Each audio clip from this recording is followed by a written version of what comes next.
Bank stocks are surging now that the Federal Reserve and other regulators have finalized an amendment to the Volcker Rule.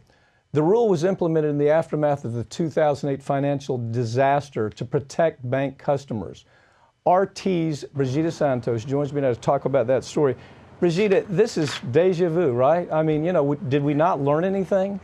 Have people forgotten that the banks led us to the edge of the abyss and right into the center of the abyss? For those who don't remember what the Volcker Rule is, tell us about it. Well, the Volcker Rule was approved in 2013 to prevent banks from engaging in risky investments with their own funds, which is what led to the 2007-2008 global financial crisis.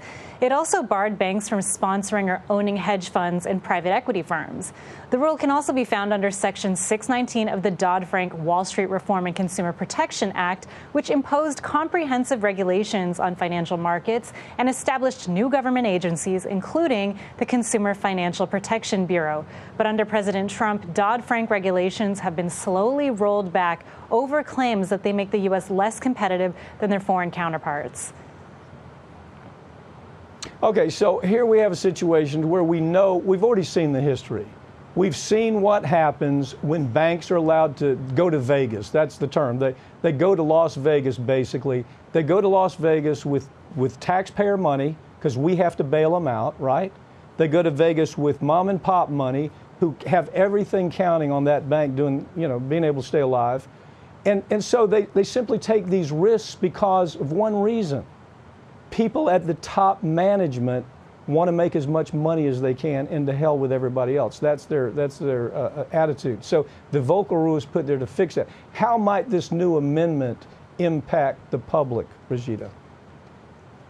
Well, the banks and the people with a lot to gain on Wall Street are going to see this as a win. They love it. While critics down on Main Street see these rollbacks as more evidence that the U.S. is a plutocracy. Average and poor Americans are still struggling with the consequences of an unprecedented economic crisis due to the COVID-19 pandemic. Meanwhile, the rich keep getting richer because they have better lobbyists. Wall Street interests have long sought to weaken the Volcker Rule, and when these changes take effect on October 1st, it's going to be a lot easier for banks to make risky investments in venture capital funds that don't benefit customers, yet generate profits for themselves. Without oversight, as you said, history could absolutely repeat itself, since these activities are what led to the crash of 2008, which, let me remind you, was the worst economic disaster since 1929. This decision could jeopardize the entire financial system, which is already teetering on the edge due to the economic consequences of the pandemic. As you said, they're going to the casino, but unfortunately, they are the house. So it's not great for everybody else, but it's great for them. Yeah, so the Federal Reserve has purchased corporate debt for the first time. Now, this is very significant. They purchased corporate debt for the first time ever as part of the response to the coronavirus. And you can't avoid the question. And if you're in the market, you need to take this very seriously. Is this the next bubble?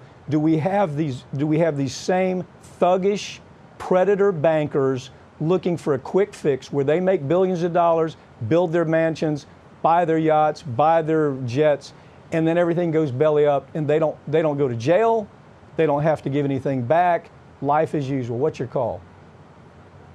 Yeah, companies have amassed record amounts of debt during the pandemic due to stay-at-home and social distancing orders. The entire supply chain has been affected by this. And in response, the Fed began buying individual corporate bonds and corporate bond ETFs aimed at restoring liquidity to credit markets. Now, the central bank says it plans to buy debt from nearly 800 companies. While some of these businesses are absolutely struggling due to the pandemic, others are not, including Walmart, Coca-Cola, AT&T, and McDonald's, to name a few. And prior to the pandemic in 2019, companies were already borrowing far more money than they could ever pay back.